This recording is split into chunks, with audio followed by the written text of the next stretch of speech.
you. Please hold and you will be able to listen to the show. Got the money. I'm afraid that he's going to be the next president of the United States. What we got on the whole, that phenomenal democracy cannot take us crazy people that doesn't know what's going on in the world today. It worries me this last country where we was in Nevada, in the past 100% of all the Hispanic Latino who those Hispanics are, because their followers of the polls drop. And he's going to take it to the person. And if they think that they would benefit with an administration led by Donald Trump, they're wrong. They must open their eyes. Please, you Hispanic Latino, yes, open your eyes.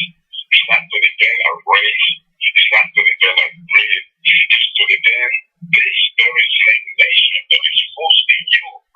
This nation is going to fail if it goes into the hands of a crazy guy. What is Trump? He's not a Republican. Absolutely not. Those are not the Republican principles. He is not a Democrat. He is just himself. He's egocentric. So that was from Houston. Just so you know, I know people heard this as well, but this is what Trump had to say at the Republican debate last week when he was asked this by Wolf Woodson. This is from media. This is from media.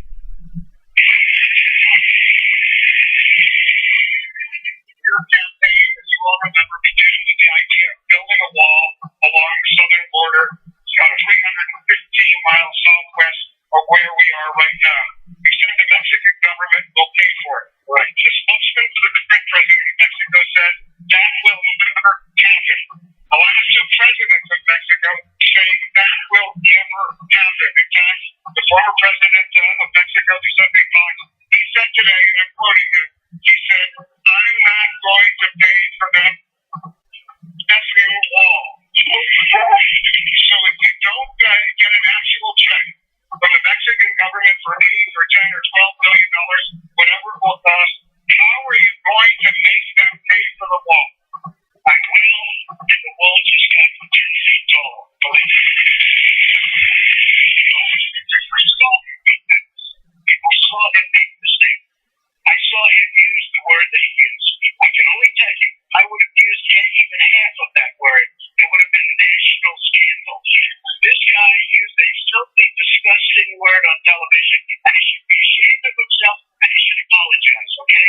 Number one. Number two, we have a trade deficit with Mexico of $58 billion. Where did you explain this for a second? Two rolling trucks that are pouring across and destroying our country. We're going to have to fix that wall. Now, the wall is $10 million to $12 billion. If I do it, if these guys do it, it's going to cost like $200 million. The wall is 10 to 12 billion. We need 1,000. We need 1,000 miles. The Great Wall of China built 2,000 years ago.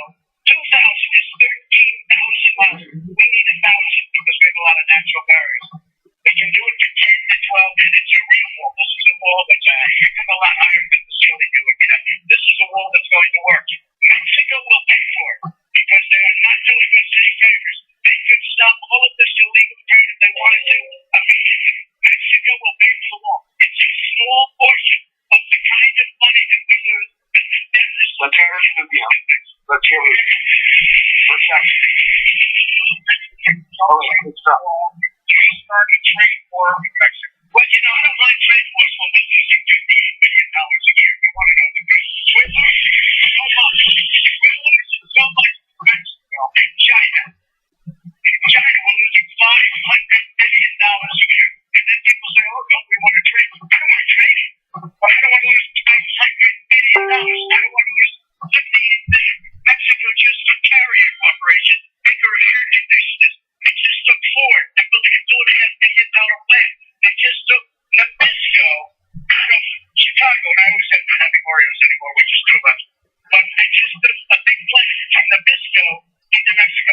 They're taking our business. I don't mind. This is a review of If you build the law, you can build from power, but you know, we go on their labor to do it. oh, snap, Julio. I'm not that much, but I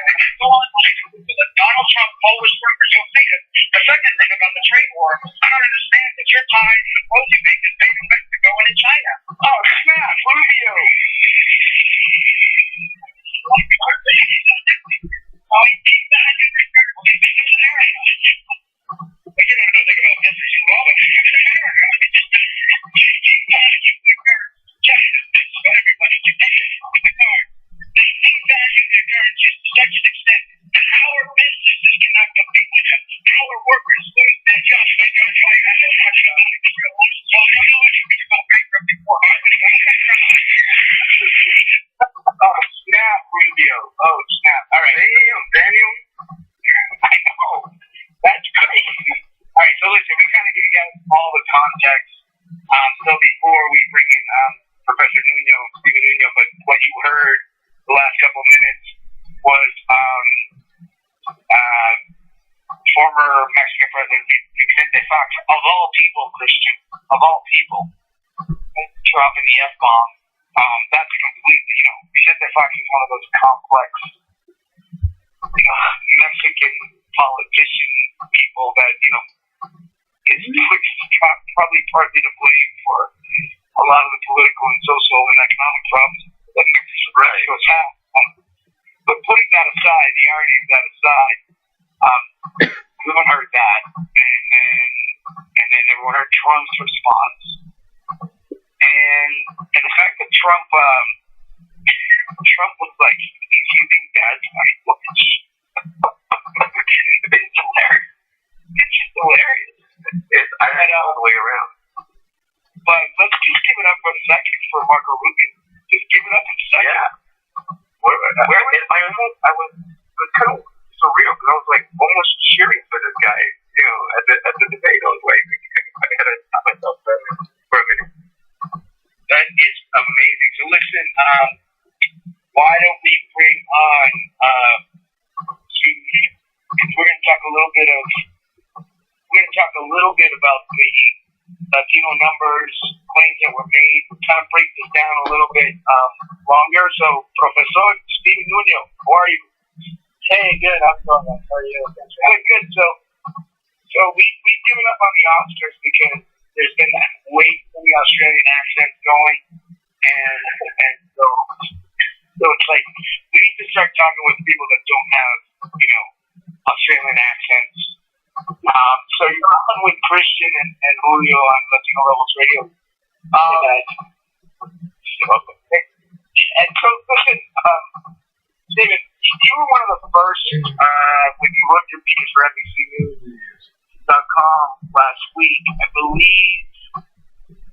Whenever the Nevada breakdown. Well, we're going to talk about Sanders and Clinton in a second, but yeah.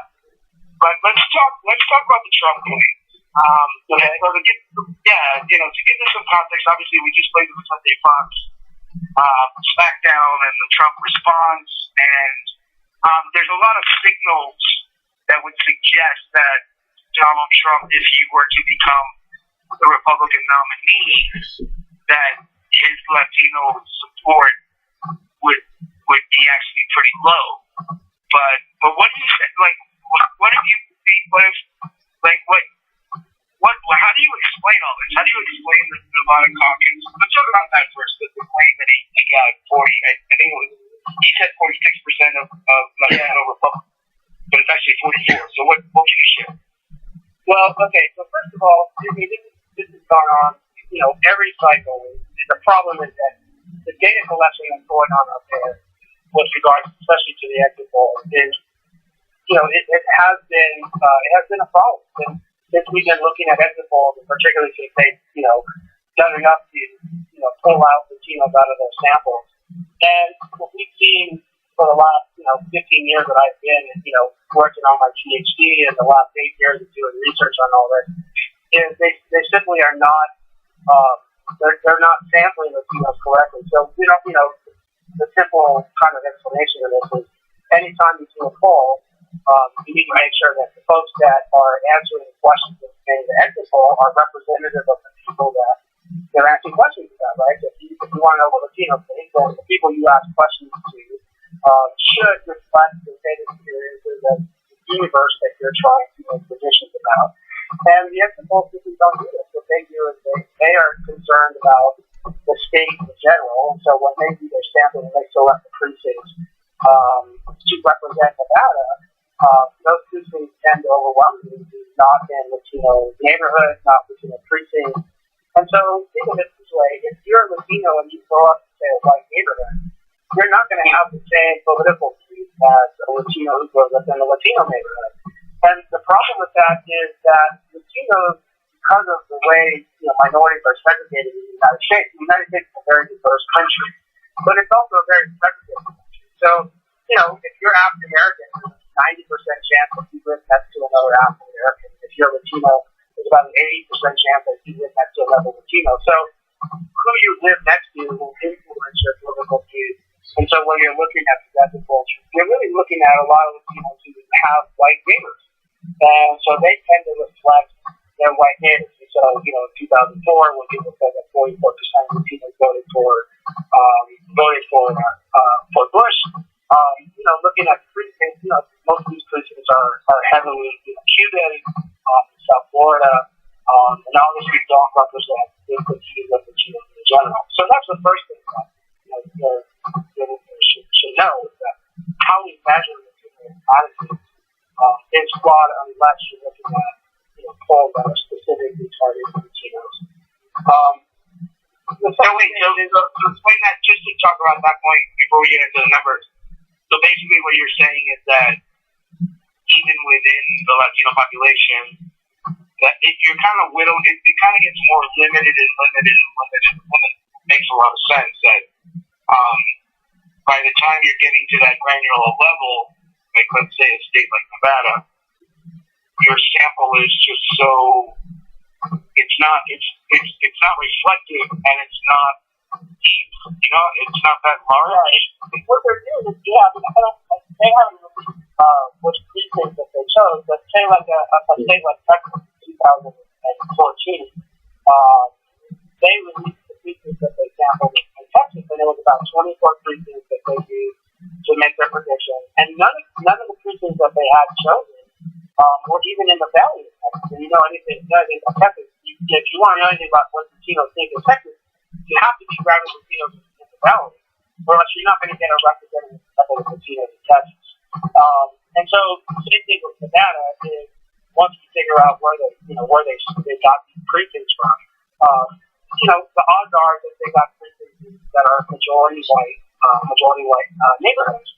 And so when they ask these Latinos questions about who they voted for, especially say you're white and you're caucusing with your white neighbors, or if you're Latino caucusing with your white neighbors, you're more likely to hold some of those views that these very progressive whites have, especially first-time voters, right? And so, and Latinos tend to be young, and so you're really kind of biased in your sample by picking Latinos that live next to that are influenced by these other political views, rather than having them represent Latinos in general. Right. So then, moving to the actual results, let's start talking results. Let's look at the Nevada. Well, let's look at Trump. I mean, have you ever? You've been covering this for a while. You've written a lot for FTCnews.com. When you heard Trump make that declaration, and we were going to play the clip, but I might find it in a second. Because what was really interesting to me, he makes the declaration. He goes, "I want 46% of the Hispanics." Those are kind of like, "Yay, Dad!" And it's just kind of like mushroom. You as someone that said this, were you? And I believe CNN, some guy on CNN tweeted something out, and then he was on CNN, and he was like, "Oh my God, like the Cubans are losing to Trump in Nevada," and even I believe it. I don't know if it was. I forget who the CNN anchor was. I don't know if it was Jake Trapper or somebody else, but he was the only one who said, "Hey, we are talking about Latino Republicans and not, just Latinos." So, what was going through your head as what you do when you saw it? Were you surprised that it was going to bubble? I mean, I'm just curious. Yeah, I mean, based on you looking at the exit polls coming out, especially when when you're more concerned about, Latinos. I mean, you kind of, you win when the media repeats it, but the problem is they don't have any other data at the time to go on, so what really needs to happen is you need people with money, to invest money into doing the polls that are targeting Latinos. Frankly, it's, no one, the country in general is not going to care very much about this very small group, this minority group, especially amongst Republicans. So the thing is when you're sampling these precincts and you're trying to make predictions about the state, Latinos aren't influential enough, especially say in the Republican Party, to have any influence on the outcome of the results anyway. You're going to get pretty accurate results. It's just that once you start pulling out Latinos, you start having a much larger margin there. But the media doesn't really have any other numbers to go on there at that time. So those are the numbers they use. And no one really questions the methodology of where those numbers come from. Right? It's just the statisticians say Latinos got 44% and 47%. Of Trump, that's just what the media can say. But it was pretty clear to me about 2:00 on Saturday when those numbers were coming in on the website that those numbers were wrong, because you can look at some of the precincts in Nevada, especially on the east side of Clark County, where that's where the Latinos are, they live in, and those precincts are coming in for Hillary Clinton. So you kind of wonder, we're speaking to Clinton and Sanders, So to move from Trump to Clinton and Sanders, so when you were talking last week, let me just give that some context as well before we jump into sort of the next thing. So what happened in Nevada, which was last Saturday, almost last weekend. So Clinton declares victory, and maybe 20 minutes later, the Sanders campaign makes this declaration that it won the Latino vote based on the entrance. And so people, I don't know how many people were following this, but I was following it because Nick Merrill, who was Clinton's traveling press secretary, who says, "I never curse on Twitter," actually took the Sanders campaign release and said, "This is the biggest bunch of fools I've ever seen." So explain that, because you wrote a really detailed analysis for NBCNews.com about that. Yeah, well, as you're looking at the numbers, which you're looking at which precincts are going for Hillary and which precincts are going for Bernie, you can see that the precincts that are majority Latino on the east side of Clark County, and that's where the majority of Latinos in Nevada live, right? Chicago feels are very segregated. So you can go into these precincts, and if those precincts that are 80% to 85% Latino are voting for Hillary Clinton, then you kind of keeps your interest a little bit if the polling is saying that Bernie Sanders won the Latino vote. Especially also on the polling saying that non-minority voted for Hillary Clinton. There's not a lot of non-minorities in Nevada that aren't Latino, right? About 10 to 12% are African American. African Americans are voting overwhelmingly for Clinton, but basically every single African American and Asian American will have to vote for Clinton in order for that remotely close to being true, and that's just not the way the world works. And so it just kind of piqued my interest. So it's about 2:00, right? I called my editor and but hey, I think these polls are wrong. Started calling some folks around, called a couple of experts, a couple of folks within the Hillary campaign, and they were saying they were having the same kind of conversation and wondering if the exit polls are even coming in right. And once we started having that conversation, it was pretty clear that something was wrong, and everyone who was kind of known about the problems with exit polls, seen that there was probably something wrong. And remind just to remind your reader, your listeners, the same thing happened in Nevada in 2010 with Sharon Angle, where everyone thought that Sharon Angle was going to win the election. Aaron Reed was going to lose. And the polls were off by 10 points on those predictions. The exit polls were all off, and a lot of that just happened. A lot of it has to do with the way that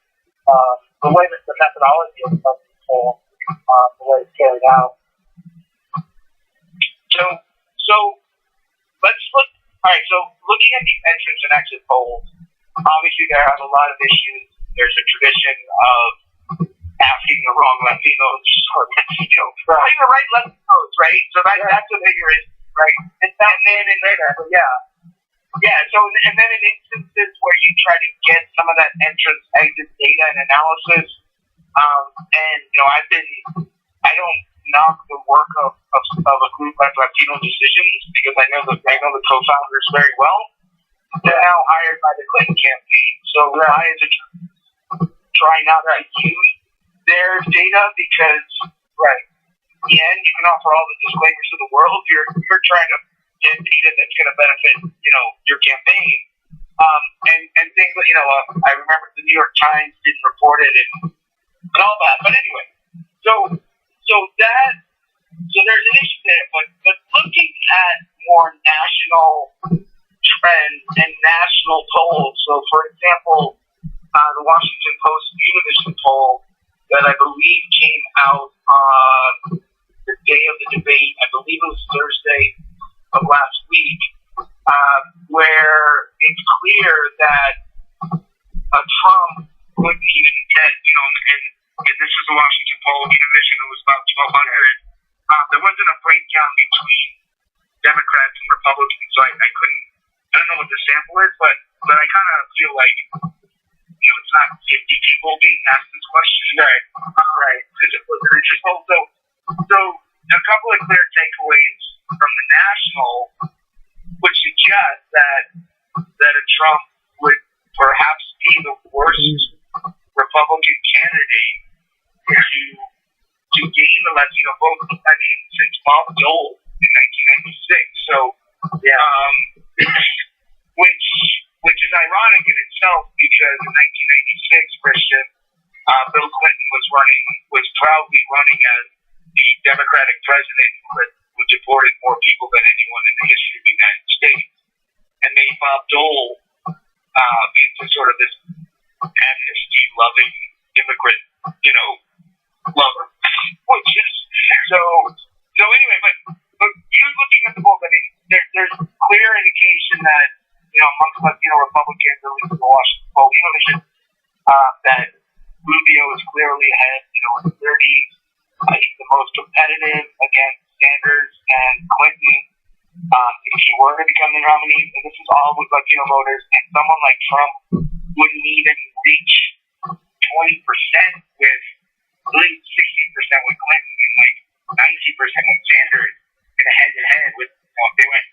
So as voters and as people that are political junkies, are these national polls more reflective, or are those problematic as well? Well, the national polls are better, because you're talking about Latinos nationally, right? And so at least they're not trying to kind of look at it at a granular level, right? So if they get, say there's 1,000 Latinos or 800 Latinos that they're polling, it's just more reflective of Latinos as a nation, right? But once you start asking, well, how did you do, right?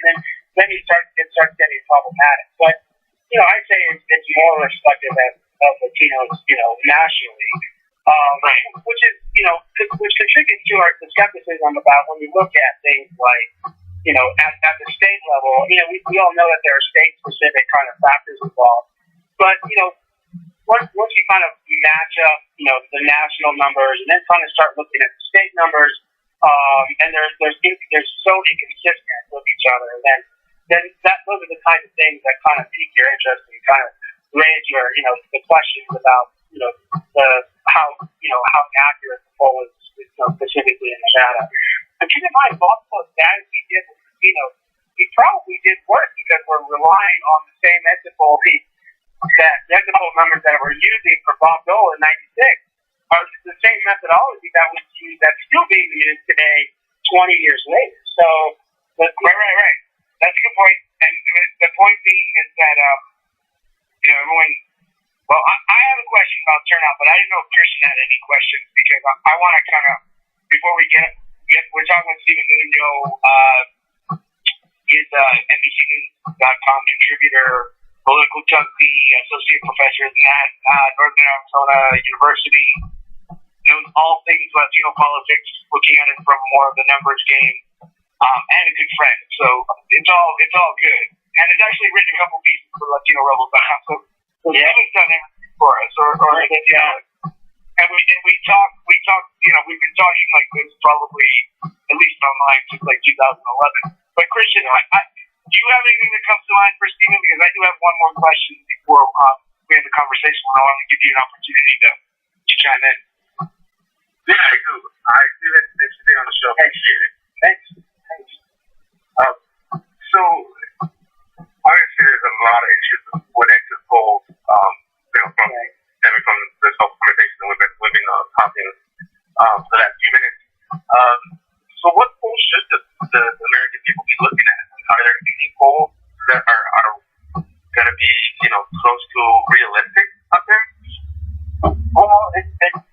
So if you're looking for Latinos nationally, and you're looking at like the Walkley Division poll, these kinds of national polls are indicative, right? And if I'd say I stick around anywhere between 700 to 1,000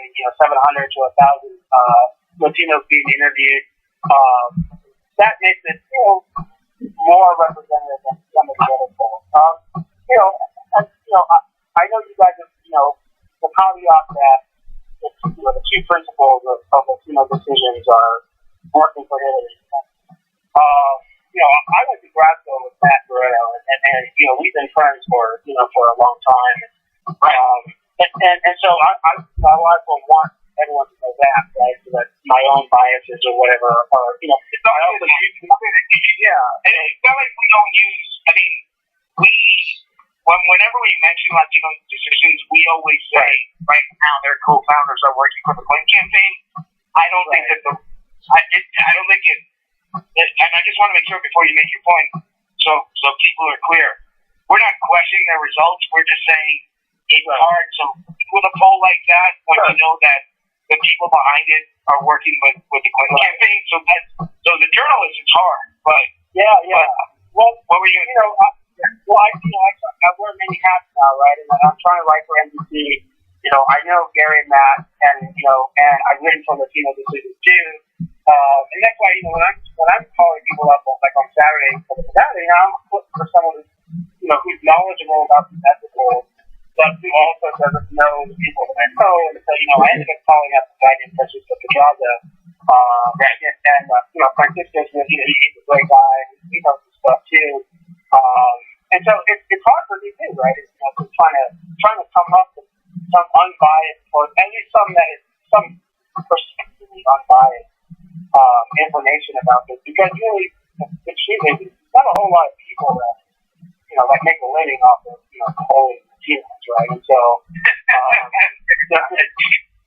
you're kind of limited in who you spoke to, and the thing is, it's funny, and I'll bring this up. I mean, one of the things that no one has really mentioned is, when I wrote about this on Saturday, it's interesting how now that the New York Times and 538 are talking about the exit polls, how they don't have the Latinos, right? All of a sudden it's a big deal, and they don't have to talk about it. But we've been talking about this for literally 15 years. Right? Yeah, but they're in the discovery phase. That's what I say. It's like this is the thing. Like everyone else does the work. Like so, I tell this to Christian all the time. We grind every day, and all of a sudden you're like, oh look, 538 wrote something that we wrote 4 years ago, and it's seen as like manna from the heavens, and whereas the first thing I would do if I was writing 538 is just give you a call and hire you. And Dick Silver's a great guy, and by the way, I kind of know his dad, Brian Silver, is a political scientist over at Michigan State University. Right. His dad is a great A guy. Just a really great guy. So, if they knew this world, if they only knew that this is what you and I and others have been talking about for years, we'd probably be the solution.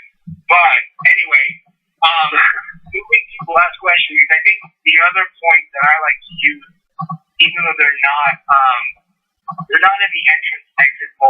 but obviously Pew Hispanic with Marquis a little bit. So what's really interesting in what they've been doing, and also in the mix of what NALEO, which is the National Association of Latino elected officials, that came out with this huge, survey last week or profile saying that 13.1 million Latinos will vote. But then when you start looking at what Pew says and what at least you can use Pew to kind of say with exit admissions polls you can couch Latino Republicans or compared to Latino Democrats. Anyway, but the whole point of eligible voters that in 2016, which I believe is 27.3 million, and you even have a conservative estimate of 13.1, that would signify a 48%. It'd be the same turnout as 2012, which would suggest to me that the Trump campaign is looking at things like this, like turnout, and saying, you know what, we really don't need to strategically go after the Latino vote right now in the primary. And actually, if we look at states like Virginia, Ohio, maybe Pennsylvania, and if we just increase the white vote turnout 2-3%, we win 2016. So so that's where I talked about this last week with the New York Times thing, where we hear all this sleeping giant and that Trump's going to bring people out, and it's going to be record turnout. But right now, at least what I've seen, or the predictions, and I don't know if you've seen more other predictions, but that it would still be a flat turnout. But what do you think about all that? First, NALEO is professionally optimistic about Latino turnout, and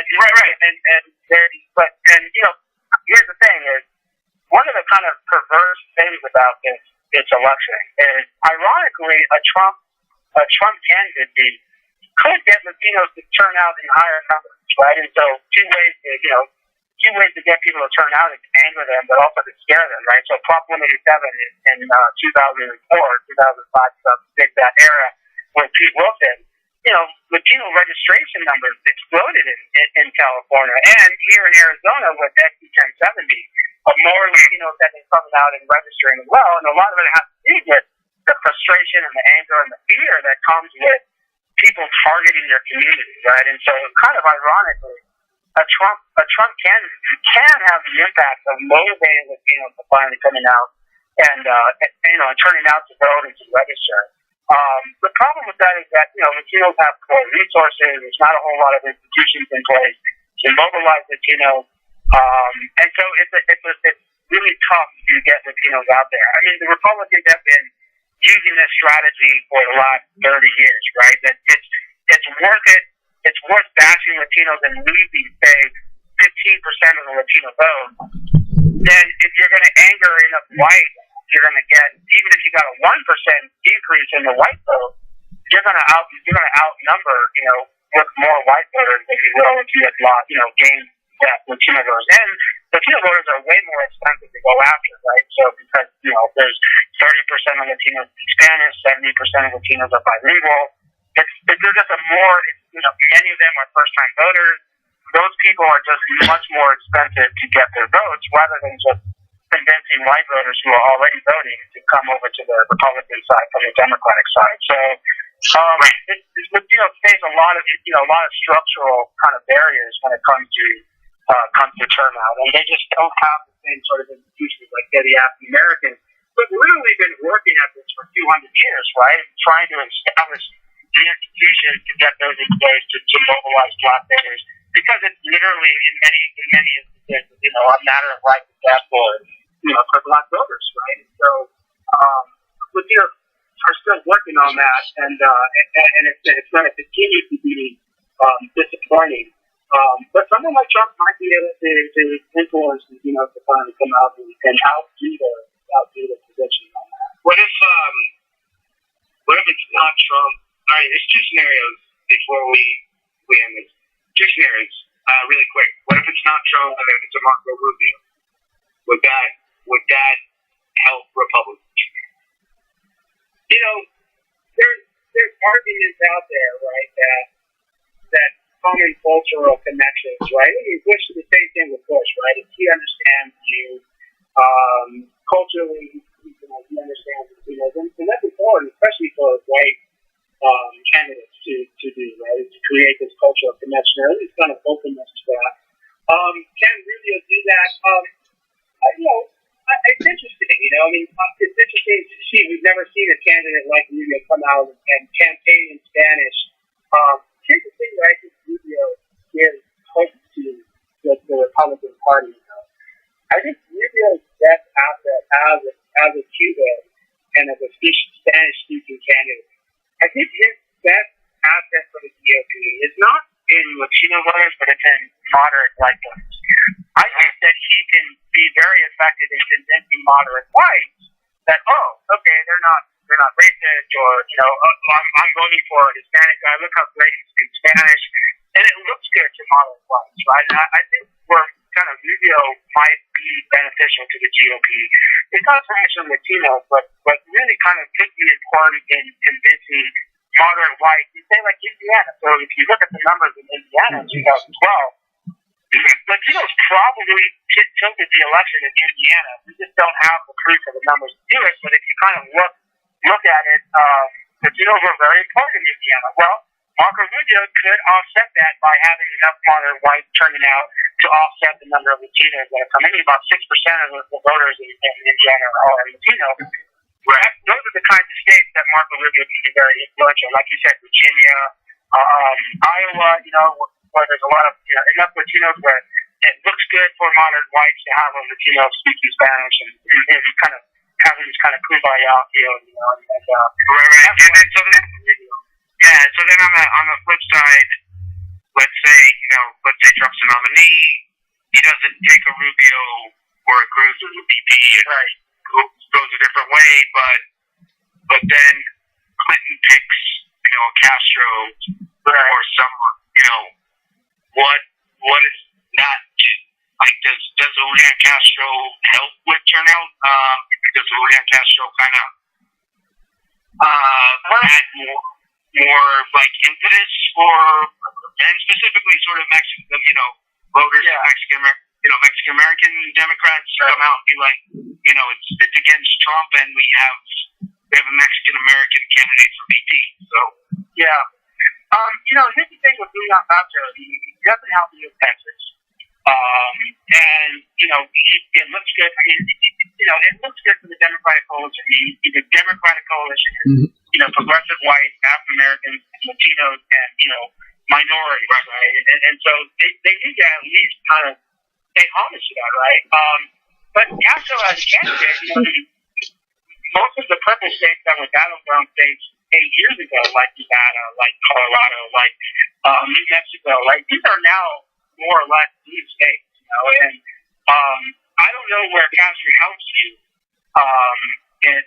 with the Democratic Party. He could have that same effect with progressive whites in places like Virginia and Indiana, right, where he can mobilize Latinos who are small but could be very effective in a close election. I think the Democratic Party has done a poor job of grooming Latinos into those types of positions for national office. And I think Julio Castro, who's 44 years old, he's still young, is kind of a testament to that, right? The Democrats just aren't recruiting those kinds of folks. You don't have any 50-year-olds that can be national leaders. Yeah,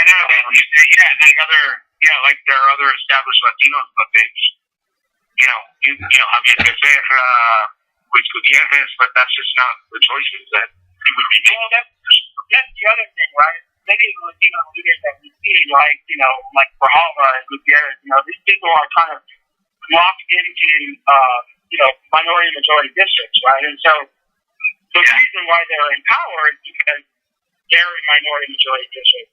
But once they leave those districts, there's no way you're going to get someone like Grijalva or Gutierrez, right? It's going to make a broader appeal beyond it. Right, exactly. Yeah, so Stephen, we really appreciate your time. This was really good. Like breaking this down, not so rushed. Definitely not television, but I have a sense for public radio. yeah, you have a face. Yeah, but we got to bring you back on later this year. I think as we look in more into the numbers, there's going to be more Latino heavy states. It's going to get interesting, and it was a really smart conversation. We appreciate your time, Professor. Even A. Nuno. We will stay in touch, my friend. All right, take it easy. Bye. So, Christian, I've been knowing his kid, you being quiet because he was just dropping so much knowledge. Yeah, I mean, just about every question I had, he was pretty much answering almost immediately. Two two things that I got out of this was very interesting. Number one, how troubling it is that these polls could be so misleading because of the data not coming in properly or the way it's being gathered. Two, it just goes to show how this campaign is still pretty wide open despite these exit polls that are showing Trump, being top dog so far. We still have a long way to go in the campaign year, and it will be interesting for sure, especially after Trump doing things like earlier today, or was it yesterday, not being able to do it. Yeah, no, it's so true. We had it probably like 30 seconds. I don't know if the call dropped or not, so hopefully it didn't create too much of a problem. So, Christian, we have a fan that's called us? Like, one fan? Our number one fan. Yep, our number one. Our number one fan, that would be Jonathan. Yeah, that would be me. All right, let's get Jonathan on for a couple of seconds here. Jonathan, our number one fan. Yeah, and the Latino votes, that, what? What's up? First off, congratulations on, your new book, for the Latino Rebels. You should totally plug it, man. Yeah. This is technology. Yeah. On Amazon, Rebels Technology. So what do you got? What do you got, John? So, in terms of the polling being so off with the actual numbers, some of it is because of so much low voter turnout, and it's not even funny because South Carolina only like 12% of people voted. How can someone that represents your values actually win when you're not even voting? That's a good point, my friend. We really appreciate you talking to us. You can call us back anytime. Yeah. We appreciate it. That was Jonathan, our number one fan. He makes a good point, Christian. Are people voting? Are they not? It's just a lot. But we got a book. I should plug that book for a second. And I think, and even though you submitted, you're not in the first edition. Not in the first edition, no. But I think you're in the second one. I'm not involved. I'm just the radio talent now. But anyway, if you go to Amazon.com, it's a tremendous anthology called Boulder. Let me give you a couple of did you know, Christian, that right now we are 120th in books on Caribbean and Latin America on Amazon. Wow. We haven't even started marketing the book. Under Hispanic America Kindle ebooks, we're at number 131. Wow. So unless there's 140 Hispanic American which would suck, I think that's pretty good. And then under literature and fiction and books, Hispanic, we're at 323. Again, there's 325 Latino books only on Amazon checked out. That's pretty good. But if you go to Amazon, if you're listening, Preventative Technology Boulder, give us a review. It's a really good collection. We have 2 more coming, and it's all good. And so there. So I've done the commercial for Preventative Technology. So yeah, no, I think Steven brings, he brought up some good points. It's gonna be changing a lot in the next week or two. Do you think Rubio, well, here's the thing with me with Rubio. Where was this before? Right? Where was this guy? It was almost like, this is the way I look at it. It's almost like, okay, that didn't work. And then someone was like, maybe you should just go after him. Because that's like where he's you. And so he finally went after him, and then all of a sudden he's like, oh my god, this is working. Now he's like telling jokes all the time about Donald Trump. So what's great about it is that you see Trump totally be blindsided by this and really didn't know how to react. He tried to. If you let him tell it, he came out on top. But he really wasn't expecting this. He says that he was expecting it, but you could tell just by his reaction, he just did not see this coming at all. I know, but the funny thing is, you know what? But you know what it is? Christian, when you tell a good joke, and you keep telling the joke, and you keep telling the joke, eventually people are going to be like, stop telling the joke. Right? I think we get almost off. It's like high school. Like we get it, Marco. We get it. It's almost like now you got to go somewhere else. But it's just fascinating that someone has finally seemed to have gotten past under Trump's skin, and it's Rubio. A lot of people think Trump will be the nominee. I'm still on the fence, although I still think Rubio will be the nominee, but everyone's making fun of me for saying that, so whatever. But think about that, though. Think about that. I mean, it's amazing that we even,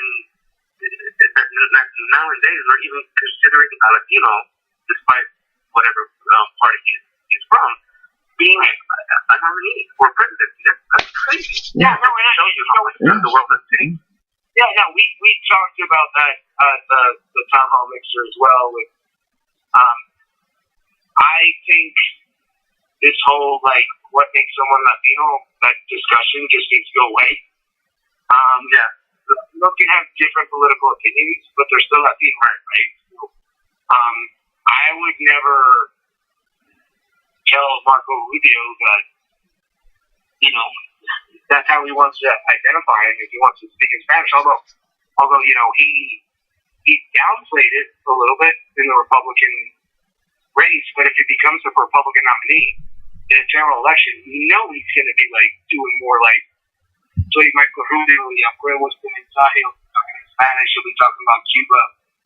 He'll try to win more Latinos, and the numbers from the national polls would indicate that he's the strongest. He is the strongest Republican candidate who can get the share of the Latino vote in 2016. There's no one else. Yeah, I think one of the Rubio's key attributes would be he's bringing new energy to the party. He's a young guy. He's not, the standard Bob Dole kind of mentality. It's a new guy, new generation, bold. Yeah, so it's going to be interesting.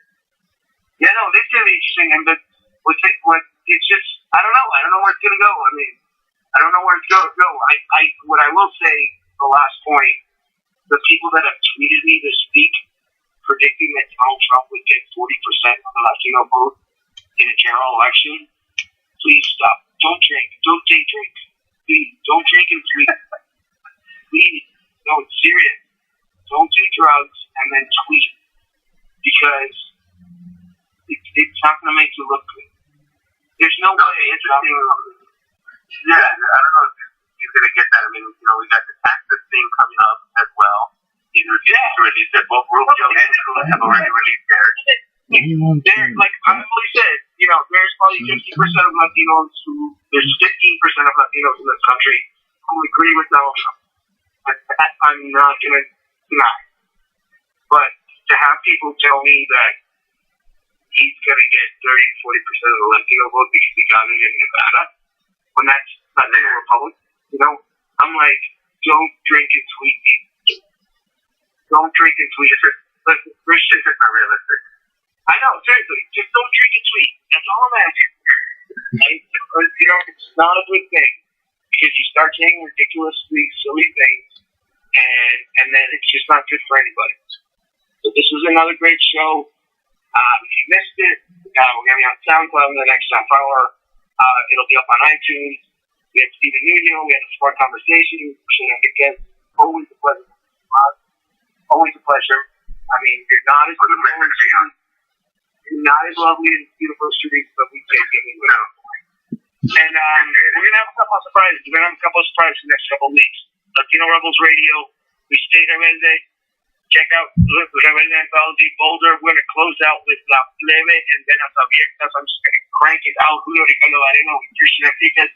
Latino Rebels Radio. We'll see you around. Peace out. Stay Rebelde. Here's La Plebe.